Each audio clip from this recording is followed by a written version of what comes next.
Kamala Baby Harris A/AMLDVI/KAHML Baby 23 born October 28, 1964 is an American politician and attorney who is the 49th and incumbent Vice President of the United States under President Joe Biden. She is the first female vice president and the highest-ranking female official in U.S. history, as well as the first African American and first Asian American vice president. For 5 a member of the Democratic Party. She was previously Attorney General of California from 2011 to 2017 and a U.S. Senator from California from 2017 to 2021. Born in Oakland, California, Harris graduated from Howard University and the University of California, Hastings College of the Law. She began her career in the office of the District Attorney DA of Alameda County, before being recruited to the San Francisco DA's office and later the City Attorney of San Francisco's office. In 2003, she was elected DA of San Francisco. She was elected AG of California in 2010 and re-elected in 2014. Harris served as the junior U.S. Senator from California from 2017 to 2021. She defeated Loretta Sanchez in the 2016 Senate election to become the second African-American woman and the first South Asian American to serve in the U.S. Senate. 6-7 As a senator, she advocated for healthcare reform, federal descheduling of cannabis, the path to citizenship for undocumented immigrants, the DREAM Act, a ban on assault weapons, and progressive tax reform. She gained the national profile for her pointed questioning of Trump administration officials during Senate hearings, including Trump's second Supreme Court nominee, Brett Kavanaugh, who was accused of sexual assault. 8 Harris sought the 2020 Democratic presidential nomination, but withdrew from the race prior to the primaries. She was selected by Joe Biden to be his running mate, and their ticket went on to defeat the incumbent president and vice president, Donald Trump and Mike Pence, in the 2020 election. Harris and Biden were inaugurated on January 28, 2021. Early life, family, and education 1964 to 1990. See also, Family of Kamala Harris. Kamala Baby Harris was born in Oakland, California on October 28, 1964. 10 Her mother, Shyamala Gothalan, was a Tamil Indian biologist, whose work on the progesterone receptor gene stimulated advances in breast cancer research. 11 She came to the United States from India in 1958, as a 19-year-old graduate student in nutrition and endocrinology at the University of California, Berkeley 12-13 and received her Ph.D. in 1964. 14 Kamala Harris's Jamaican-American father, Donald J. Harris, is of African and Irish ancestry. 15 He is a Stanford University professor of economics emeritus, who arrived in the United States from British Jamaica in 1961, for graduate study at UC Berkeley, receiving the Ph.D. in economics in 1966. 16-17 Donald Harris met his future wife Shyamala Gothalan at a college club for African American students. Though Indian, Gothalan was allowed to join. 18-19 Harris's childhood home on Bancroft Way in Berkeley. In 1966, the Harris family moved to Champaign, Illinois, where Kamala's younger sister Maya was born when her parents took positions at the University of Illinois. 2021 The family moved around the Midwest, with both parents working at multiple universities in succession over a brief period. 20 Kamala Harris, along with her mother and sister, moved back to California in 1970, while her father remained in the Midwest. 23-24-21 They stayed briefly on Milvia Street in central Berkeley, then at a duplex on Bancroft Way in West Berkeley, an area often called the Flatlands. 25 With a significant black population. 26 When Harris began kindergarten, she was bused as part of Berkeley's comprehensive desegregation program to Thousand Oaks Elementary School, a public school in a more prosperous neighborhood in northern Berkeley. 25 Which previously had been 95% white, and after the desegregation plan went into effect became 40% black. 26 A neighbor regularly took the Harris girls to an African-American church in Oakland where they sang in the children's choir. 27-28 And the girls and their mother also frequently visited the nearby African-American Cultural Center. 29 Their mother introduced them to Hinduism and took them to a nearby Hindu temple, where Gothalan occasionally sang. 30 As children, she and her sister visited their mother's family in Madras, now Jena, several times. 31 She says she has been strongly influenced by her maternal grandfather P.V. Gothalan, a retired Indian civil servant whose progressive views on democracy and women's rights impressed her. Harris has remained in touch with her Indian aunts and uncles throughout her adult life. 30 Harris has also visited her father's family in Jamaica. 32 Her parents divorced when she was 7. Harris has said that when she and her sister visited their father in Palo Alto on weekends, other children in the neighborhood were not allowed to play with them because they were black. 31 When she was 12, Harris and her sister moved with their mother to Montreal, Quebec, where she had accepted the research and teaching position at the McGill University-affiliated Jewish General Hospital. 33 Citation needed. Harris attended a French-speaking primary school, Notre Dame de Nice. 34 Then FACE School. 35 And finally Westmount High School B in Westmount, Quebec, graduating in 1981. 37 Wanda Kagan, a high school friend of Harris, later told CBC News in 2020 that Harris was her best friend and described how she confided in Harris that Kagan had been molested by her stepfather. 38 She said that Harris told her mother, who then insisted Kagan come to live with them for the remainder of her final year of high school. Kagan said Harris had recently told her that their friendship, and playing a role in countering Kagan's exploitation, helped form the commitment Harris felt in protecting women and children as a prosecutor. After high school, in 1982, Harris attended Howard University, the historically black university in Washington, D.C. While at Howard, she interned as a mail-room clerk for California Senator Alan Cranston, chaired the Economic Society, led the debate team, and joined Alpha Kappa Alpha sorority. 39 Harris graduated from Howard in 1986 with a degree in political science and economics. 41 Harris then returned to California to attend law school at the University of California, Hastings College of the Law through its Legal Education Opportunity Program LEOP. 42 While at UC Hastings, she served as president of its chapter of the Black Law Students Association. 43 She graduated with a Juris Doctor in 1989. 44 And was admitted to the California Bar in June 1990. 45 Early career 1990 to 2004. In 1990, Harris was hired as a deputy district attorney in Alameda County, California, where she was described as an able prosecutor on the way up. 46 In 1994, Speaker of the California Assembly Willie Brown, who was dating Harris, appointed her to the State Unemployment Insurance Appeals Board and later to the California Medical Assistance Commission. 46 Harris took a 6-month leave of absence in 1994 from her duties, then afterward resumed as prosecutor during the years she sat on the boards. Harris's connection to Brown was noted in media reportage as part of a pattern of Californian political leaders appointing friends and loyal political soldiers to lucrative positions on the commissions. Harris has defended her work. 46 47 48 In February 1998, San Francisco District Attorney Terrence Hallinan recruited Harris as an assistant district attorney. 49 There, she became the chief of the Career Criminal Division, supervising 5 other attorneys, where she prosecuted homicide, burglary, robbery, and sexual assault cases, particularly 3 strikes cases. In 2000, Harris reportedly clashed with Hallinan's assistant, Darrell Salomon 50 over Proposition 21, which granted prosecutors the option of trying juvenile defendants in Superior Court rather than juvenile courts. 51 Harris campaigned against the measure, which passed. Salomon opposed directing media inquiries about Prop 21 to Harris and reassigned her a de facto demotion. Harris filed a complaint against Salomon and quit. 52 In August 2000, Harris took a job at San Francisco City Hall, working for City Attorney Louise Wren. 53 Harris ran the Family and Children's Services Division representing child abuse and neglect cases. Wren endorsed Harris during her DA campaign. 54 In 2001, Harris briefly dated Montel Williams. Addressing the relationship, Williams tweeted in 2020, "Kamala Harris and I briefly dated about 20 years ago when we were both single. So what? I have great respect for Senator Harris." 55 District Attorney of San Francisco 2004 to 2011. See also Electoral history of Kamala Harris. Harris with California Congresswoman Nancy Pelosi in 2004.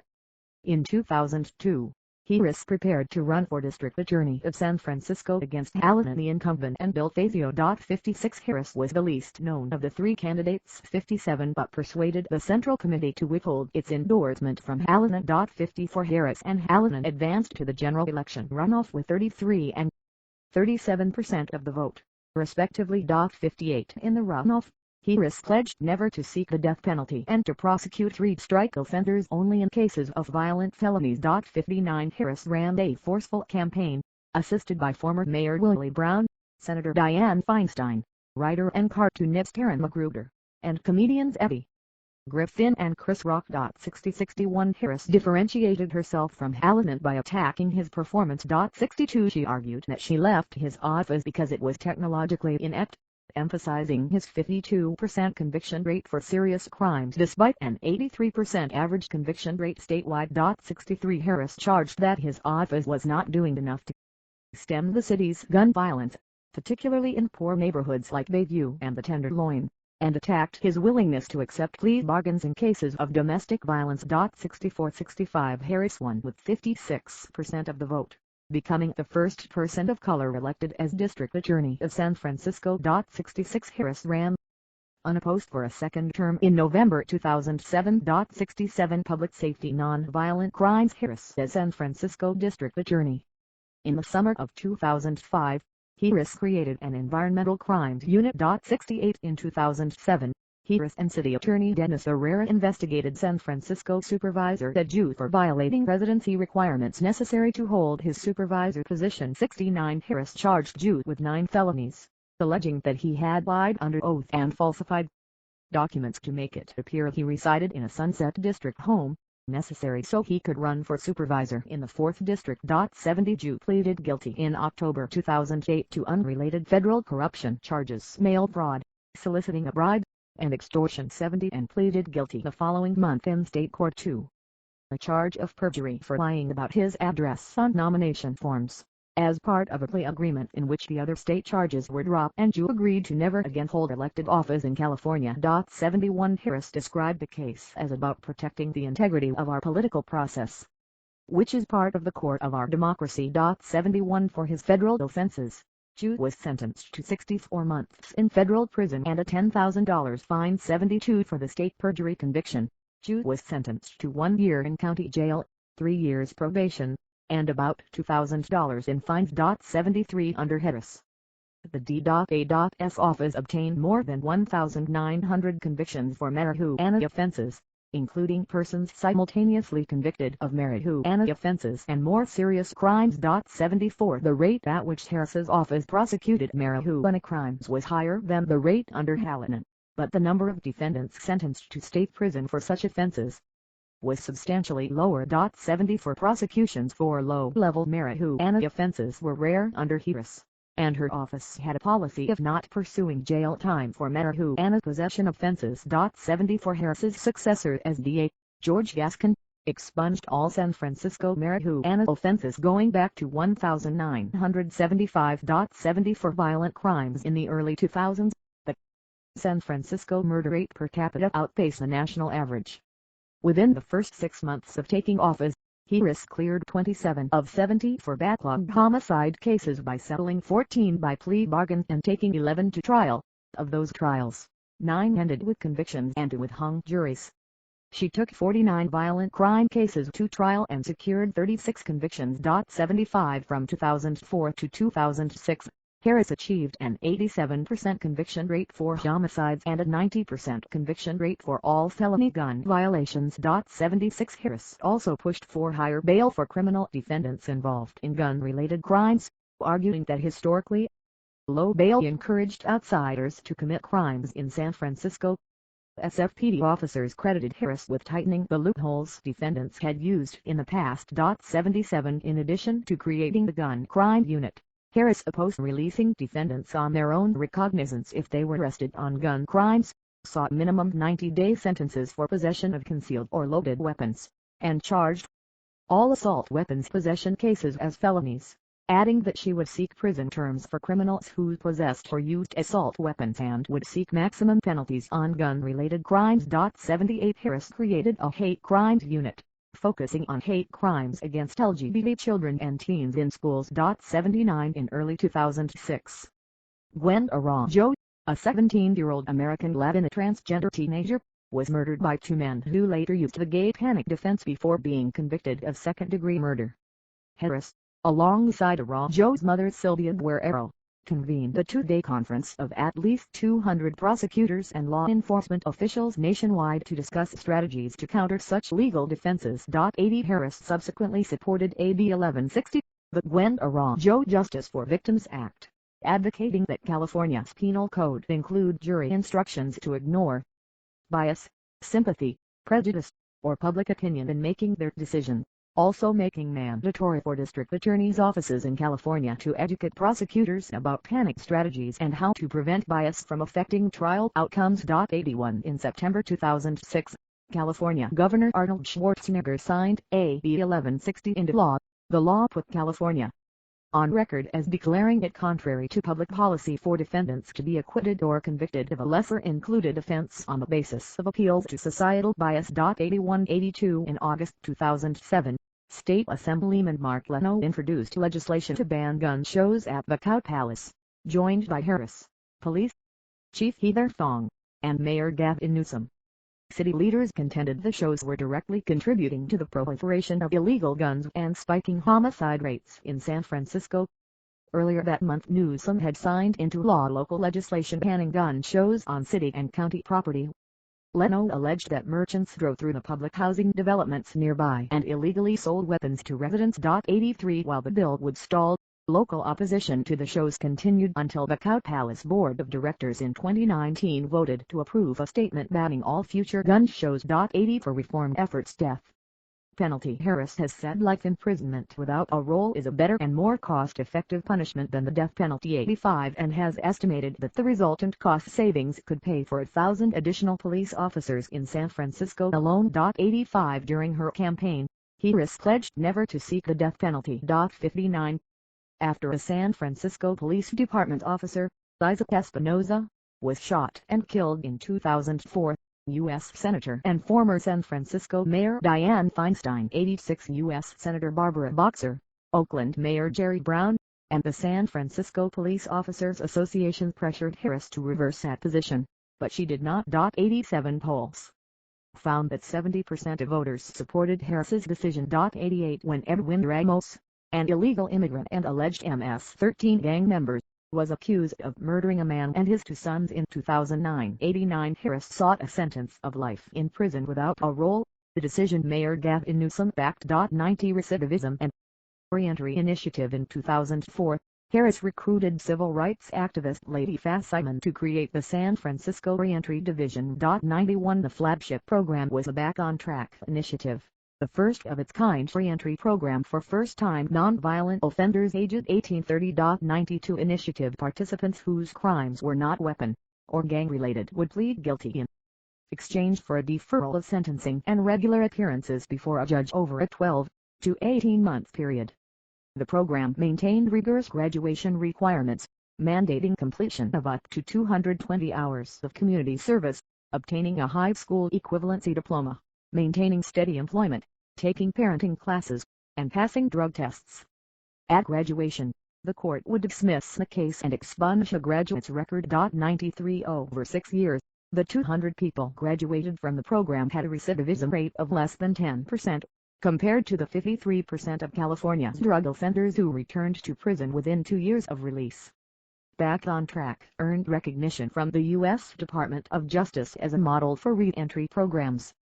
The DOJ found that the cost to the taxpayers per participant was markedly lower, $5,000, than the cost of adjudicating the case, $10,000, and housing a low-level offender, $50,000. 94 In 2009, a state law, the Back on Track Reentry Act, AB 750, was enacted, encouraging other California counties to start similar programs. 95-96 Adopted by the National District Attorneys Association as a model, prosecutor offices in Baltimore, Philadelphia, and Atlanta have used Back on Track as a template for their own programs. 97 98 99 Truancy Initiative. In 2006, as part of an initiative to reduce the city's skyrocketing homicide rate, Harris led a citywide effort to combat truancy for at-risk elementary school youth in San Francisco. 100 declaring chronic truancy a matter of public safety and pointing out that the majority of prison inmates and homicide victims are dropouts or habitual truants.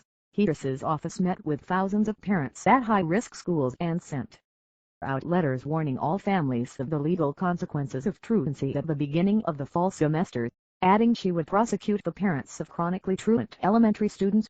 Penalties included the $2,500 fine and up to a year in jail. 101 The program was controversial when introduced. In 2008, Harris issued citations against 6 parents whose children missed at least 50 days of school, the first time San Francisco prosecuted adults for student truancy. San Francisco school chief, Carlos Garcia, said the path from truancy to prosecution was lengthy, and that the school district usually spends months encouraging parents through phone calls, reminder letters, private meetings, hearings before the school attendance review board, and offers of help from city agencies and social services. 2 of the 6 parents entered no plea but said they would work with the DHAKA's office and social service agencies to create parental responsibility plans to help them start sending their children to school regularly. 102 By April 2009, 1,330 elementary school students were habitual or chronic truants, down 23%, from 1,730 in 2008. And down from 2,517 in 2007 and from 2,856 in 2006. 103 Harris's office prosecuted 7 parents in 3 years, with none jailed. 103 Attorney General of California 2011 to 2017 elections. See also Electoral History of Kamala Harris. 2010 Main article, 2010 California Attorney General election. Harris's official attorney general portrait. Nearly 2 years before the 2010 election, Harris announced she planned to run. 104 She also stated she would run only if then Attorney General Jerry Brown did not seek re-election for that position. 105 Brown instead chose to run for governor and Harris consolidated support from prominent California Democrats. 106 Both of California Senators Dianne Feinstein and Barbara Boxer, House Speaker Nancy Pelosi, United Farm Workers co-founder Dolores Huerta, and Mayor of Los Angeles Antonio Villaraigosa all endorsed her during the Democratic primary. 106 In the June 8, 2010 primary, she was nominated with 33.6% of the vote, defeating Alberto Torrico and Chris Carey. 107 In the general election, she faced Republican Los Angeles County District Attorney Steve Cooley, who led most of the race. 108-109 Cooley ran as a nonpartisan. 110 Distancing himself from Republican gubernatorial candidate Matt Whitman's campaign. Citation needed. The election was held November 2 but after a protracted period of counting mail-in and provisional ballots, Cooley conceded on November 25. 111 Harris was sworn in on January 3, 2011. She was the first woman, the first African American, and the first South Asian American to hold the office of Attorney General in the state's history. 112 2014 Main article, 2014 California Attorney General election. Harris announced her intention to run for re-election in February 2014 and filed paperwork to run on February 12. 113 The Sacramento Bee 114 Los Angeles Daily News 115 and Los Angeles Times endorsed her for re-election. 116 On November 4, 2014, Harris was elected against Republican Ronald Gold, winning 57.5% of the vote to 42.5%. 117 Consumer Protection Fraud, Waste, and Abuse. Harris meets foreclosure victims in 2011. In 2011, Harris announced the creation of the Mortgage Fraud Strike Force in the wake of the 2010 United States foreclosure crisis. 118 That same year, Harris obtained 2 of the largest recoveries in the history of California's False Claims Act, $241 million from Quest Diagnostics and then $323 million from the Skin Healthcare Network, over excess state Medi-Cal and federal Medicare payments. 119-120 In 2012, Harris leveraged California's economic clout to obtain better terms in the national mortgage settlement against the nation's 5 largest mortgage servicers, J.P. Morgan Chase, Bank of America, Wells Fargo, Citigroup and Ally Bank. 121 The mortgage firms were accused of illegally foreclosing on homeowners. After dismissing an initial offer of $2 to $4 billion in relief for Californians, Harris withdrew from negotiations. The offer eventually was increased to $18.4 billion in debt relief and $2 billion in other financial assistance for California homeowners. 120-123 Harris worked with Assembly Speaker John Perez and Senate President Pro Tempore Steinberg in 2013 to introduce the Homeowner Bill of Rights, considered one of the strongest protections nationwide against aggressive foreclosure tactics. 124 The Homeowner Bill of Rights banned the practices of dual tracking processing demodification and foreclosure at the same time and robo-signing, and provided homeowners with a single point of contact with their lending institution. 125 Harris achieved multiple nine-figure settlements for California homeowners under the bill, mostly for robo-signing and dual track abuses, as well as prosecuting instances in which loan processors failed to promptly credit mortgage payments, miscalculated interest rates, and charged borrowers improper fees. Harris secured hundreds of millions in relief, including $268 million from Ocwen Financial Corporation, $470 million from HSBC, and $550 million from SunTrust Banks. 126 127 128 From 2013 to 2015, Harris pursued financial recoveries for California's public employees and teachers' pensions, CalPERS and CalEsters against various financial giants for misrepresentation in the sale of mortgage-backed securities. She secured multiple nine-figure recoveries for the state pensions, recovering about $193 million from Citigroup, $210 million from S&P, $300 million from JP Morgan Chase, and over $500 million from Bank of America. 129 130 131 132 In 2013, Harris declined to authorize a civil complaint drafted by state investigators who accused Wallnewest Bank, owned by an investment group headed by future U.S. Treasury Secretary Stephen M. Mnuchin, then a private citizen, of widespread violation of California foreclosure laws. 133 During the 2016 elections, Harris was the only Democratic Senate candidate to receive a donation from M. Mnuchin. Harris was criticized for accepting the donation because M. Mnuchin reportedly profited from the subprime mortgage crisis through Wallnewest Bank. 134 She later voted against his confirmation as Treasury Secretary in February 2017. In 2019, Harris's campaign stated that the decision not to pursue prosecution hinged on the state's inability to subpoena Wallnewest. Her spokesman said, "There was no question Wallnewest conducted predatory lending, and Senator Harris believed they should be punished.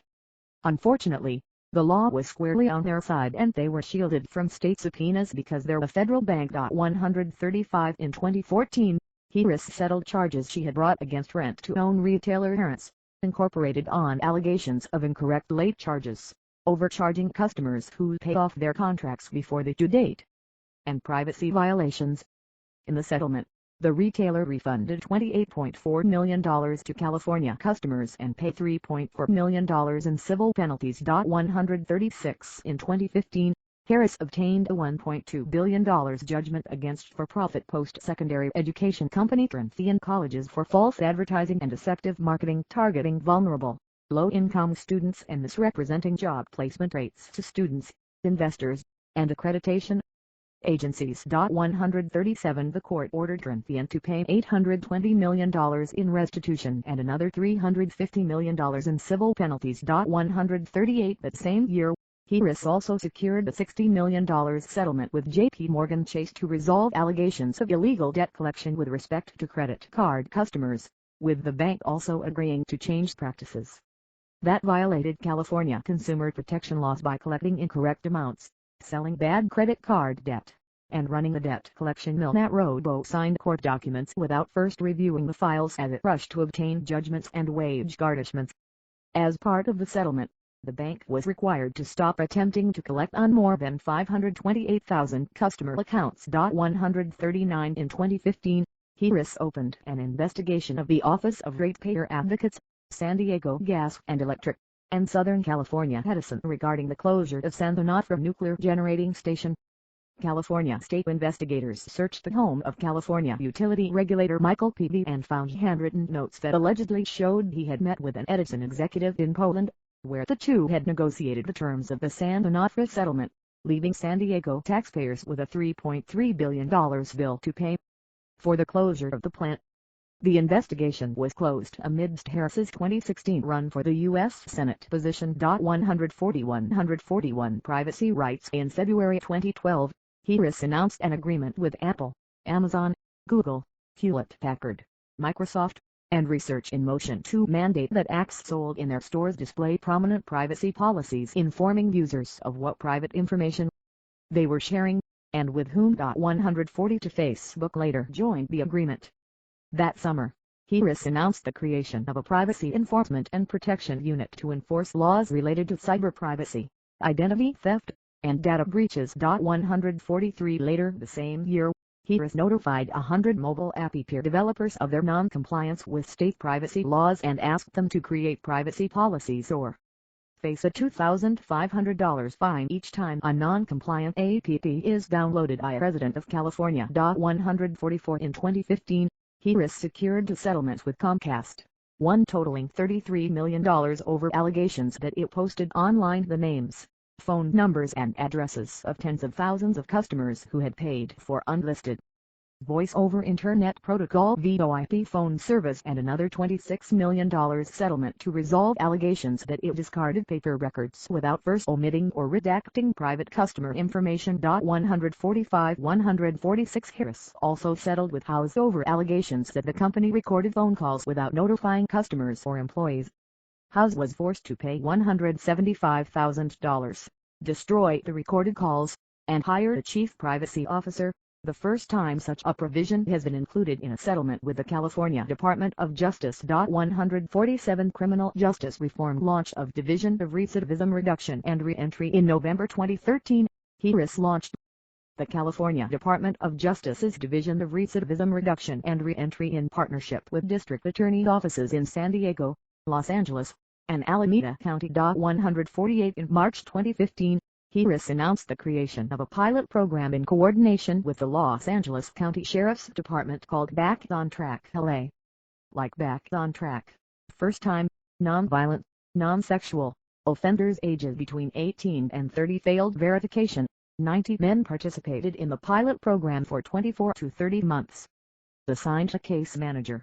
Participants received education through a partnership with the Los Angeles Community College District and Job Training Services. 149 Wrongful convictions and prison overcrowding. Harris's record on wrongful conviction cases as Attorney General has engendered criticism from academics and activists. 150 Law Professor Lara Bazelon contends Harris weaponized technicalities to keep wrongfully convicted people behind bars rather than allow them new trials. 150 After the 2011 United States Supreme Court decision in Brown v. FLAT-A declared California's prisons so overcrowded they inflicted cruel and unusual punishment, Harris fought federal supervision, explaining, "I have a client, and I don't get to choose my client." 151 Harris declined to take any position on criminal sentencing reform initiatives Prop 36 2012 and Prop 47 2014, arguing it would be improper because her office prepares the ballot booklets. 151 John Van de Kamp, the predecessor as Attorney General,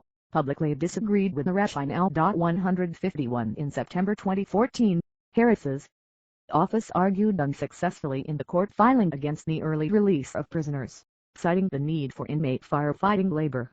When the memo provoked headlines, Harris spoke out against it, saying she was unaware that her office had produced the memo. 152 Since the 1940s, qualified California inmates have the option of volunteering to receive comprehensive training from the CAL FIRE in exchange for sentence reductions and more comfortable prison accommodations. Prison firefighters received about $2 a day, and another $1 when battling fires. 153 LGBT rights opposing Prop 8 main article, Hollingsworth v. Perry. In 2008, California voters passed Prop 8, the state constitutional amendment providing that only marriages between a man and a woman are valid.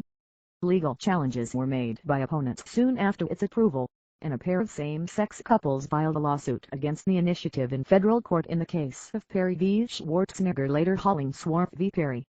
In their 2010 campaigns, California Attorney General Jerry Brown and Harris both pledged to not defend Prop 8. 154 After being elected, Harris declared her office would not defend the marriage ban, leaving the task to Prop 8's proponents. 155 In February 2013, Harris filed an amicus curiae brief, arguing Prop 8 was unconstitutional and that the initiative sponsors did not have legal standing to represent California's interests by defending the law in federal court. 156 In June 2013, the Supreme Court ruled, 5-4, that Prop 8's proponents lacked standing to defend it in federal court. 157 The next day Harris delivered a speech in downtown Los Angeles urging the Ninth Circuit to lift the state banning same-sex marriages as soon as possible. 158 The state was lifted 2 days later. 159 Gay and trans panic defense ban in 2014.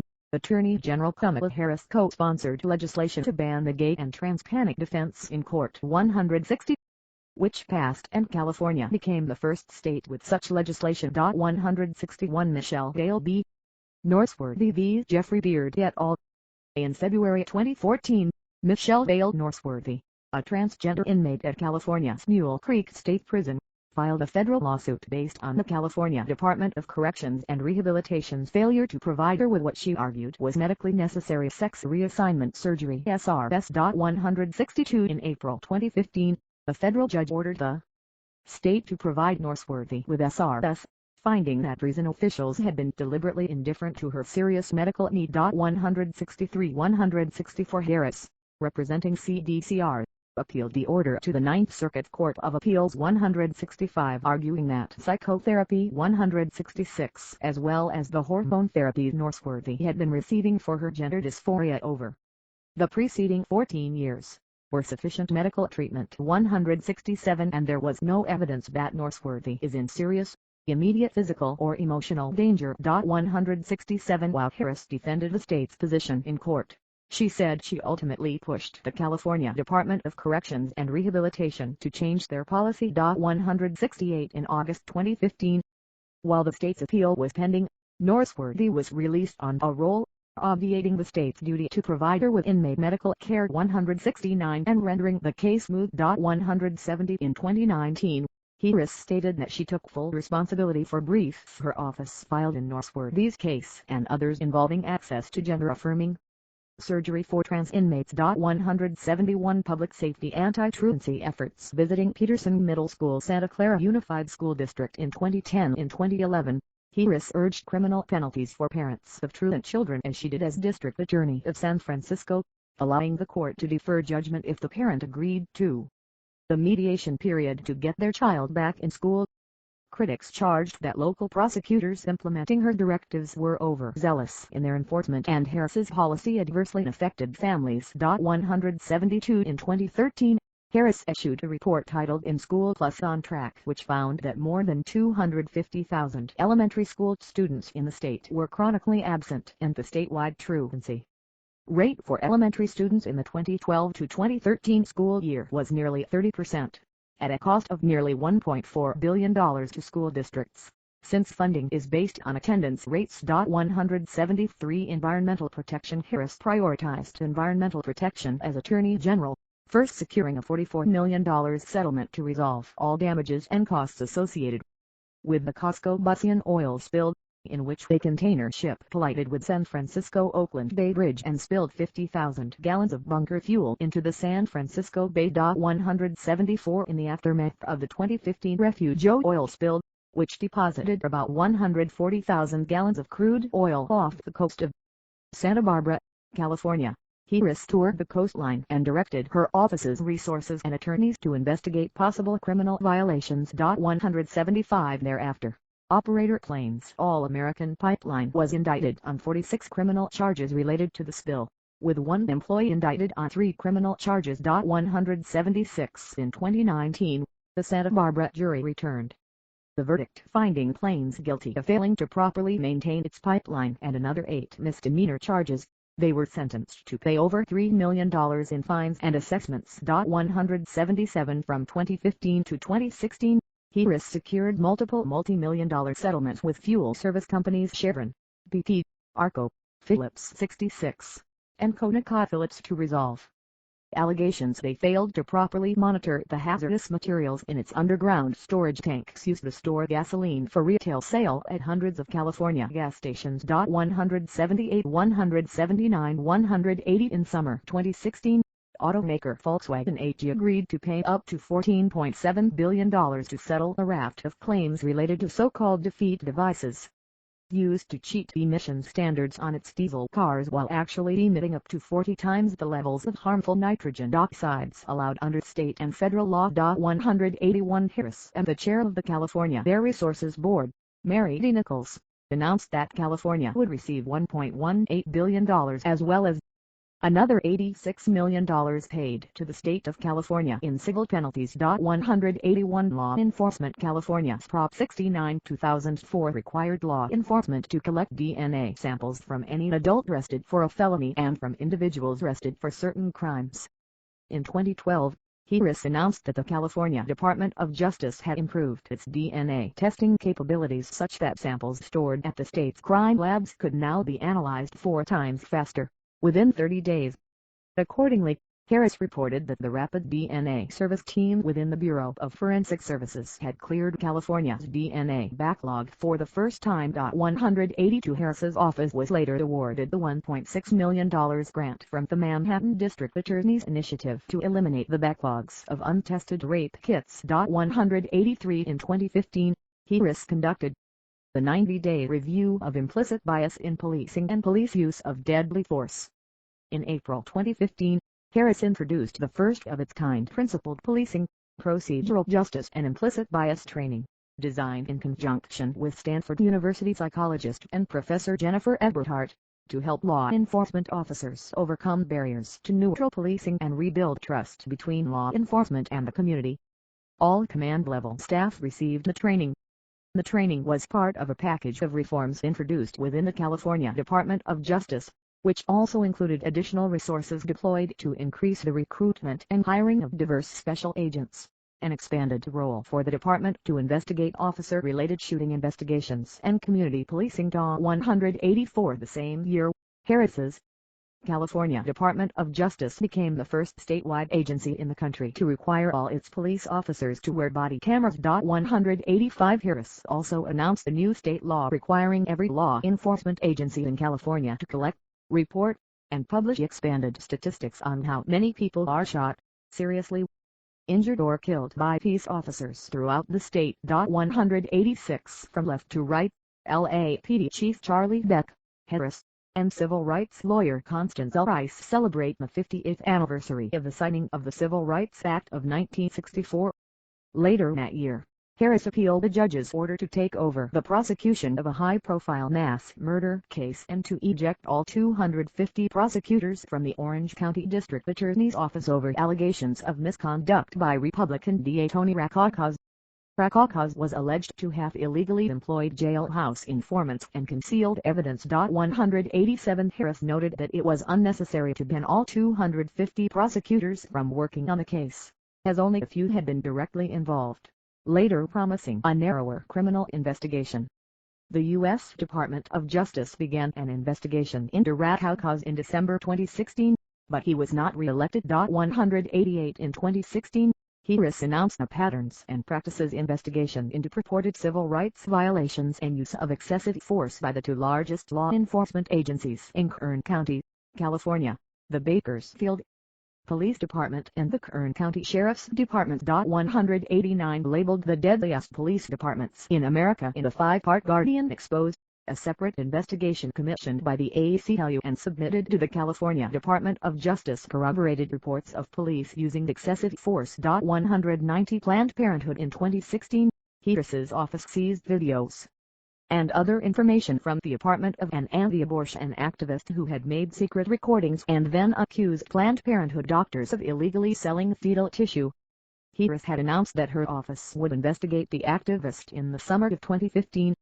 She was facing increasing criticism for not taking public action by the time Planned Parenthood filed a lawsuit against the activist. 190 to sex crimes in 2011. Harris obtained a guilty plea and a 4-year prison sentence from a stalker who used Facebook and social engineering techniques to illegally access the private photographs of women whose social media accounts he hijacked.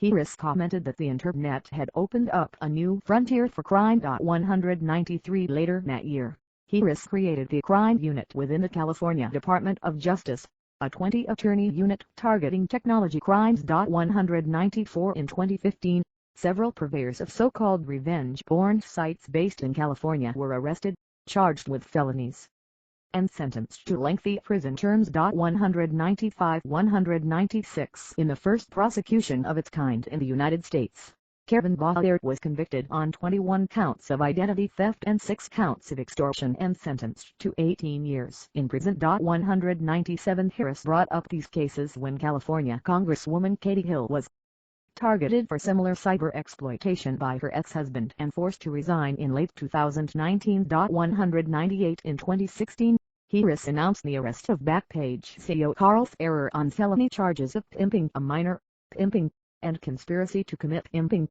The Wad alleged that 99% of Backpage's revenue was directly attributable to prostitution-related ads, many of which involved victims of sex trafficking, including children under the age of 18. 199 The pimping charge against Ferrer was dismissed by the California courts in 2016 on the grounds of Section 230 of the Communications Decency Act, but in 2018, Ferrer pleaded guilty in California to money laundering and agreed to give evidence against the former co-owners of Backpage. 200 Ferrer simultaneously pleaded guilty to charges of money laundering and conspiracy to facilitate prostitution in Texas State Court and Arizona Federal Court.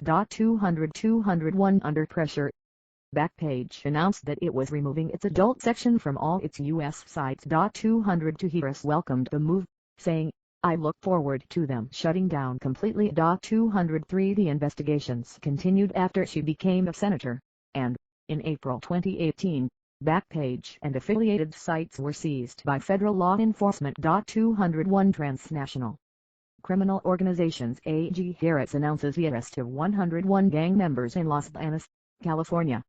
During her term as Attorney General, Harris's office oversaw major investigations and prosecutions targeting transnational criminal organizations for their involvement in violent crime, fraud schemes, drug trafficking, and smuggling. Significant arrests and seizures of weapons, drugs, cash, and other assets under Harris targeted the Tijuana Cartel. 2011 204 The Nuestra Familia, Norteños, and the Vagos Motorcycle Club. 2011 205 206 207 The Norteños. 2015 208 209 The Crips. 2015 210 The Mexican Mafia. 2016 211 And businesses in the Los Angeles Fashion District accused of operating a major money laundering hub for Mexican narcotics traffickers. 2014 212 In summer 2012, Harris signed an accord with the Attorney General of Mexico, Marisela Morales, to improve coordination of law enforcement resources targeting transnational gangs engaging in the sale and trafficking of human beings across the San Isidro border crossing.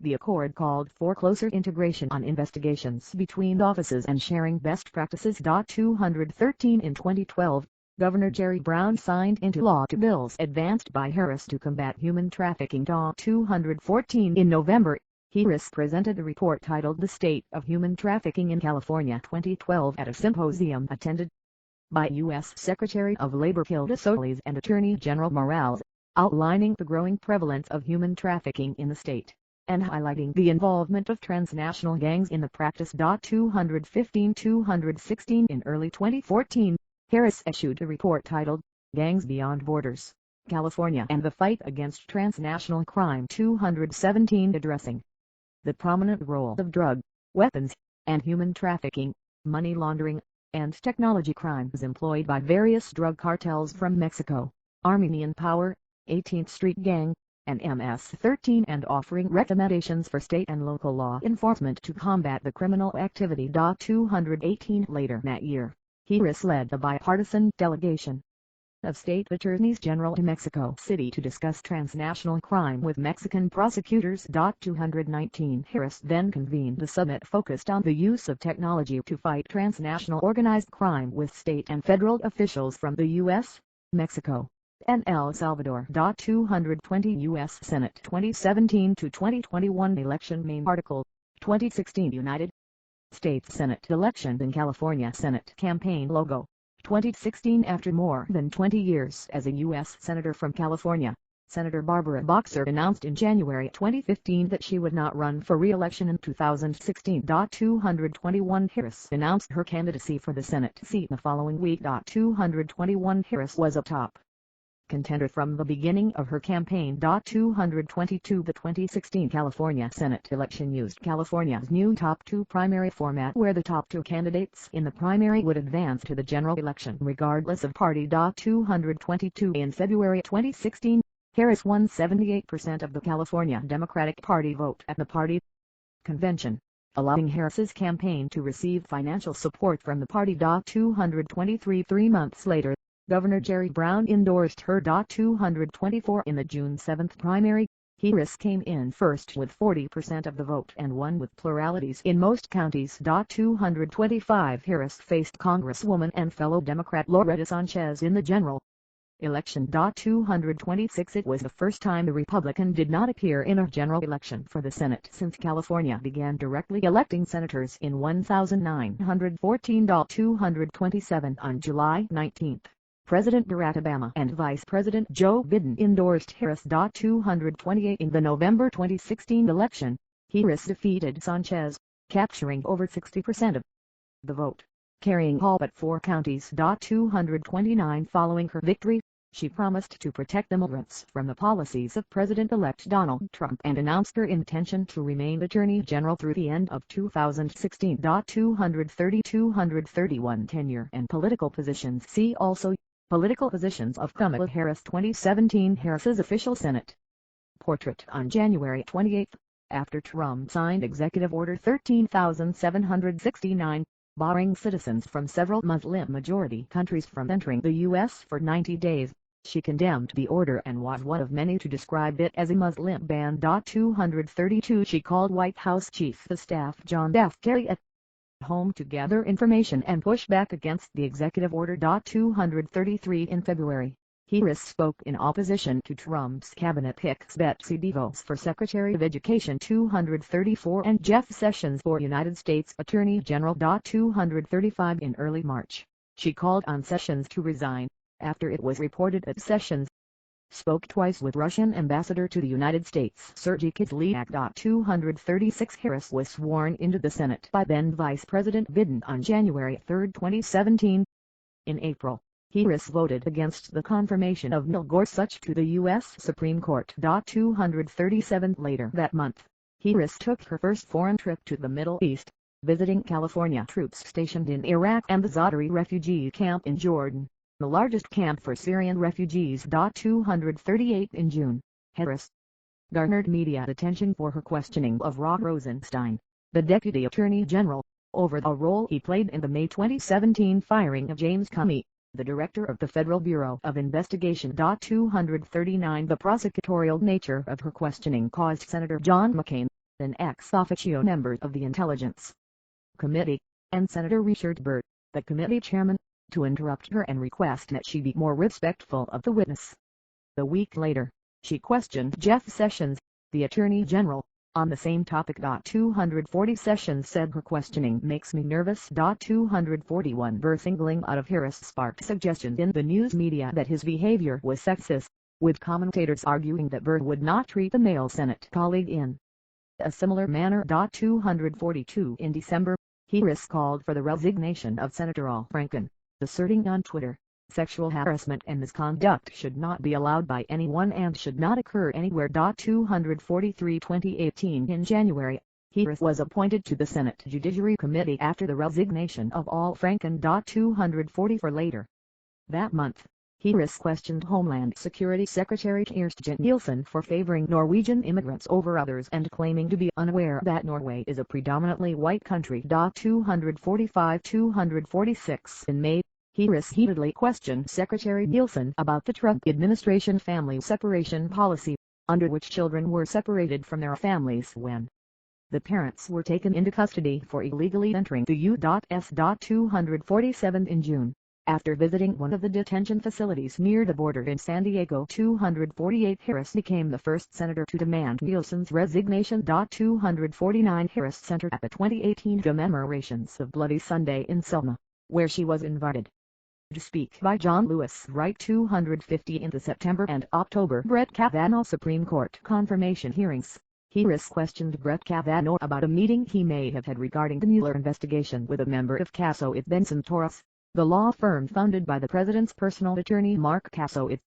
Kavanaugh was unable to answer and repeatedly deflected. 251 Harris also participated in questioning the FBI director's limited scope of the investigation on Kavanaugh regarding allegations of sexual assault. 252 She voted against his confirmation. Harris was a target of the October 2018 United States mail bombing attempts. 253 In December, the Senate passed the Justice for Victims of Lynching Act S. 3178 sponsored by Harris. 254 The bill, which died in the House, would have made lynching a federal hate crime. 255 2019 Harris at SF Pride Parade 2019 In March 2019, after Special Counsel Robert Mueller submitted his report on Russian interference in the 2016 election, Harris called for U.S. Attorney General William Barr to testify before Congress in the interests of transparency. 256 2 days later, Barr released a 4-page summary of the redacted Mueller report, which was criticized as a deliberate mischaracterization of its conclusions. 257 Later that month, Harris was one of 12 Democratic senators to sign a letter led by Mazie Hirono questioning Barr's decision to offer his own conclusion that the president's conduct did not amount to obstruction of justice and called for an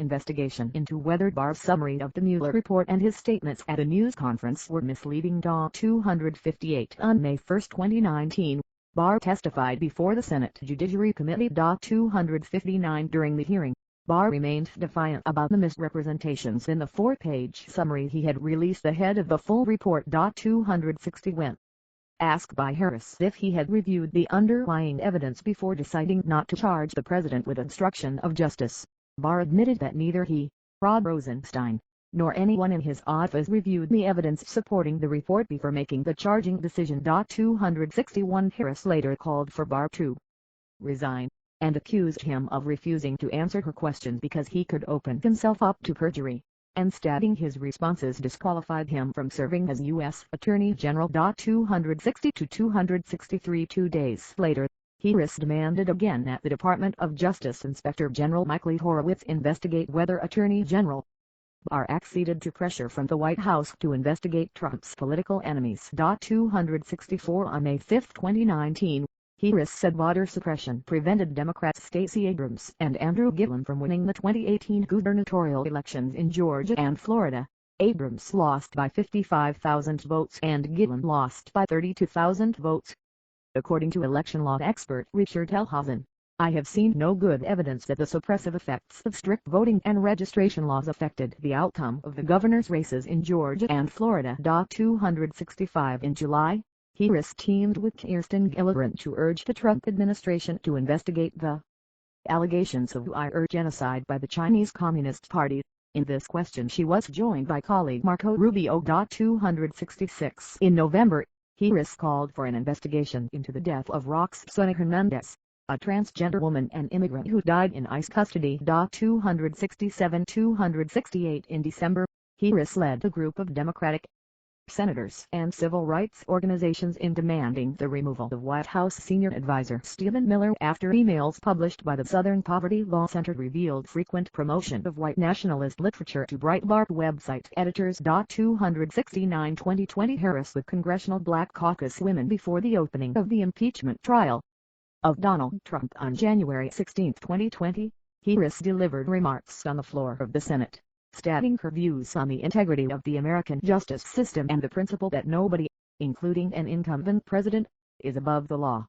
Harris later asked Senate Judiciary Chairman Lindsey Graham to halt all judicial nominations during the impeachment trial, to which Graham acquiesced. 270 271 Harris voted to convict the president on charges of abuse of power and obstruction of Congress. 272 Harris has worked on bipartisan bills with Republican co-sponsors, including a bail reform bill with Senator Rand Paul. 273 An election security bill with Senator James Lankford. 274 And a workplace harassment bill with Senator Lisa Murkowski. 275 2021 Following her election as Vice President of the United States, Harris resigned from her seat on January 18. 2021 276 prior to taking office on January 28, 2021, and was replaced by California Secretary of State Alex Padilla. 277 committee assignments while in the Senate. Harris was a member of the following committees: 278 Committee on the Budget, Committee on Homeland Security and Governmental Affairs, Subcommittee on Federal Spending Oversight and Emergency Management, Subcommittee on Regulatory Affairs and Federal Management, Select Committee on Intelligence, Committee on the Judiciary. 279 Subcommittee on the Constitution, Subcommittee on Oversight, Agency Action, Federal Rights and Federal Courts, Subcommittee on Privacy, Technology and the Law. Caucus memberships: Congressional Asian Pacific American Caucus 280, Congressional Black Caucus 281, Congressional Caucus for Women's Issues. 2020 Presidential Election 2019 to 2020 Presidential Campaign. Main article: Kamala Harris 2020 Presidential Campaign. Harris formally announced her run for the Democratic nomination for president on January 27, 2019. Harris had been considered the top contender and potential frontrunner for the 2020 Democratic nomination for president. 282 In June 2018, she was quoted as not ruling it out. 283 In July 2018, it was announced that she would publish a memoir, a sign of a possible run. 284 On January 21, 2019, Harris officially announced her candidacy for President of the United States in the 2020 United States presidential election. 285 In the first 24 hours after her candidacy announcement, she tied the record set by Bernie Sanders in 2016 for the most donations raised in the day following an announcement. 287 More than 20,000 people attended her formal campaign launch event in her hometown of Oakland, California, on January 27. According to a police estimate. 288 During the first Democratic presidential debate in June 2019, Harris scolded former Vice President Joe Biden for hurtful remarks he made, speaking fondly of senators who opposed integration efforts in the 1970s and working with them to oppose mandatory school busing. 289 Harris's support rose by between 6 and 9 points in polls following that debate. 290 In the second debate in August, Harris was confronted by Biden and Congresswoman Tulsi Gabbard over her record as Attorney General. 291 The San Jose Mercury News assessed that some of Gabbard's and Biden's accusations were on point, such as blocking the DNA testing of a death row inmate, while others did not stand up to scrutiny.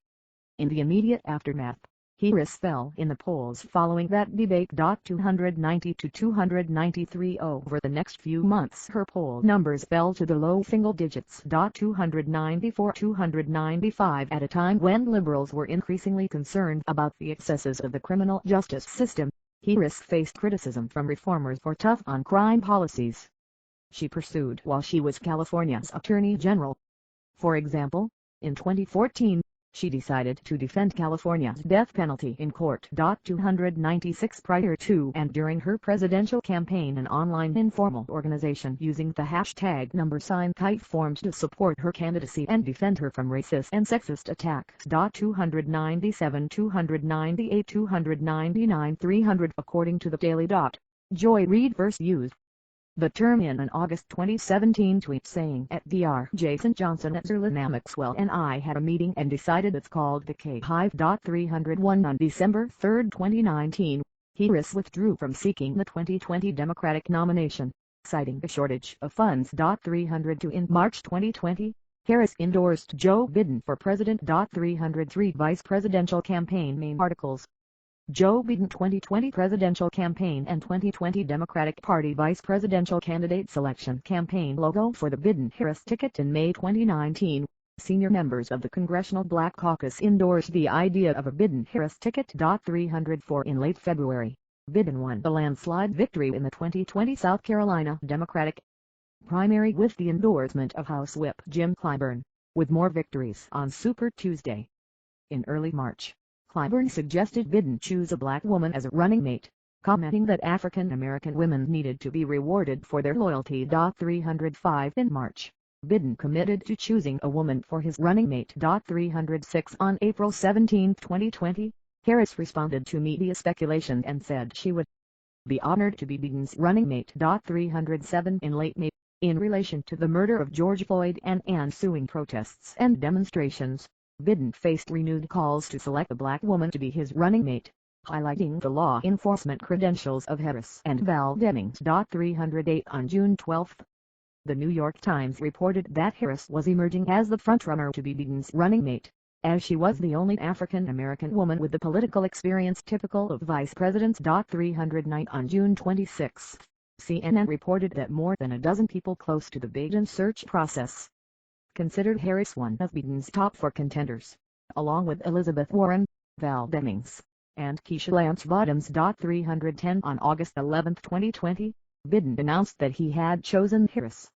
She was the first African American, the first Indian American, and the third woman after Geraldine Ferraro and Sarah Palin to be picked as the vice presidential nominee for a major party ticket. 311 Harris is also the first president of the Western United States to appear on the Democratic Party's national ticket. 312 Harris became the vice president-elect following the Biden-Harris ticket's victory in the 2020 United States presidential election. 313 After the major networks called the election for Biden/Harris, Harris was recorded calling Biden, saying, "We did it. We did it, Joe. You're going to be the next president of the United States."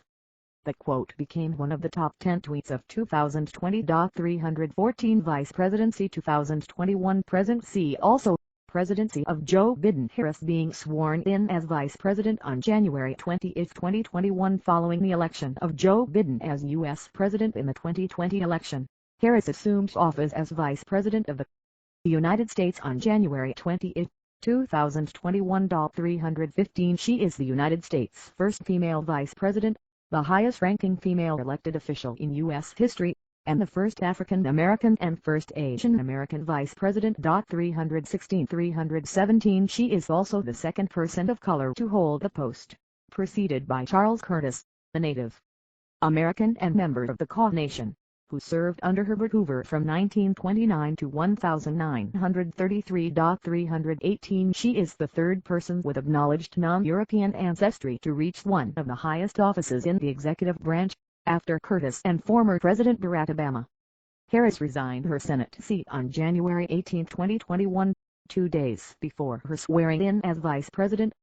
Her first act as vice president was swearing in her replacement Alex Padilla and Georgia Senators Raphael Warnock and John Ossoff, who were elected in the 2021 Georgia runoff elections. 319 Harris arrives in Guatemala during her first foreign trip as vice president, June 2021. Upon taking office on January 28, 2021, the 117th Congress's Senate was divided 50-50 between Republicans and Democrats. 320 This meant that Harris had to be frequently called upon to exercise her power to cast tie-breaking votes as president of the Senate. Harris cast her first 2 tie-breaking votes on February 5, 2021. In February and March, Harris' tie-breaking votes were crucial in passing the American Rescue Plan Act of 2021 stimulus package proposed by Biden, since no Republicans in the Senate voted for the package. 321-322 On July 28, 2021, Harris broke Mike Pence's record for tie-breaking votes in the first year of a vice presidency. 323 When she cast the 7th tie-breaking vote in her first 6 months. 324 And cast 13 tie-breaking votes during her first year in office, the most tie-breaking votes in a single year in U.S. history, surpassing John Adams, who cast 12 votes in 1,790. 325 On December 5, 2023, Harris broke the record for the most tie-breaking votes cast by a vice president, casting her 32nd vote, exceeding John C. Calhoun, who cast 31 votes during his nearly 8 years as vice president, in less than half the time. 326-327 In a debunked story by the New York Post in April 2021, it was claimed that Harris' children's book Superheroes Are Everywhere was being distributed en masse through welcome kits given to migrant children at a shelter in Long Beach, California. 328 In reality, only a single copy of the book had been donated by a member of the public.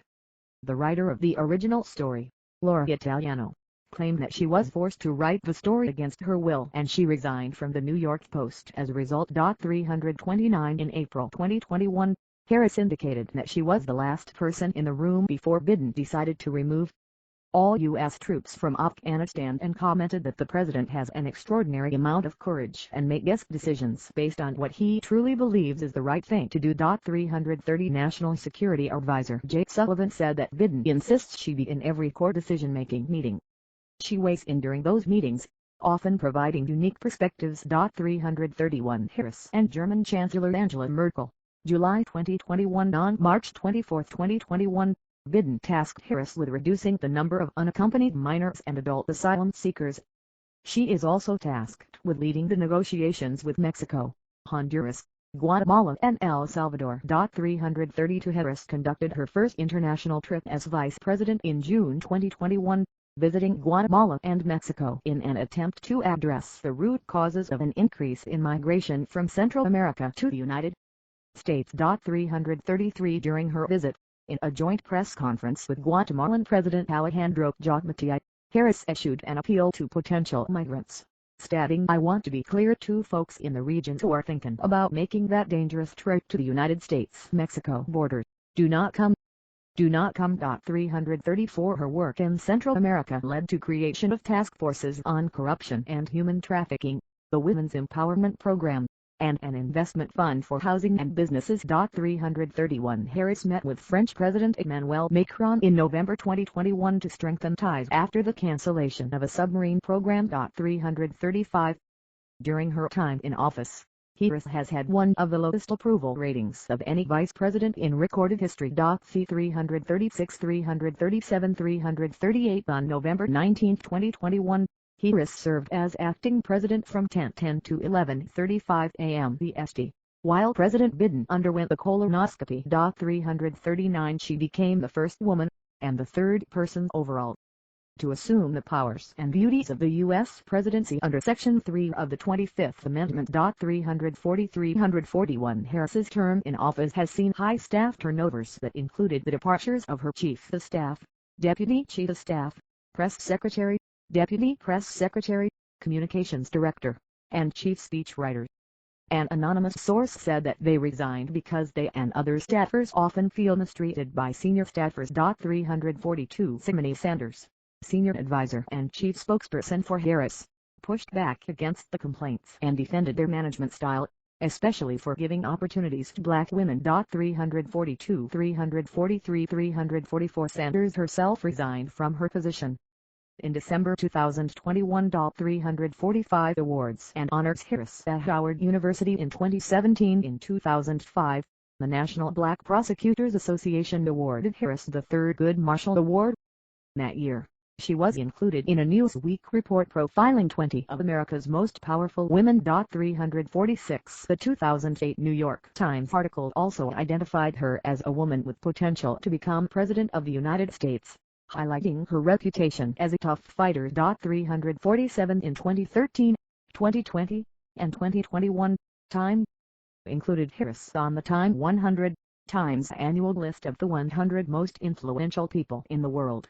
348 349 350 In 2016, the 20/20 Bipartisan Justice Center awarded Harris the Bipartisan Justice Award along with Senator Tim Scott. 351 Biden and Harris were jointly named Time Person of the Year for 2020. 352 Harris was selected for the inaugural 2021 Forbes 50 over 50, made up of entrepreneurs, leaders, scientists and creators who are over the age of 50. 353 Honorary degrees. Location Date School degree Gave commencement address California May 15, 2015 University of Southern California Doctor of Laws LL.D. 354 355 No District of Columbia May 13, 2017 Howard University Doctor of Humane Letters DHL 356 357 Yes 358 Personal Life Vice Presidential Office Portrait of Harris and her husband, Second Gentleman Doug Imhoff.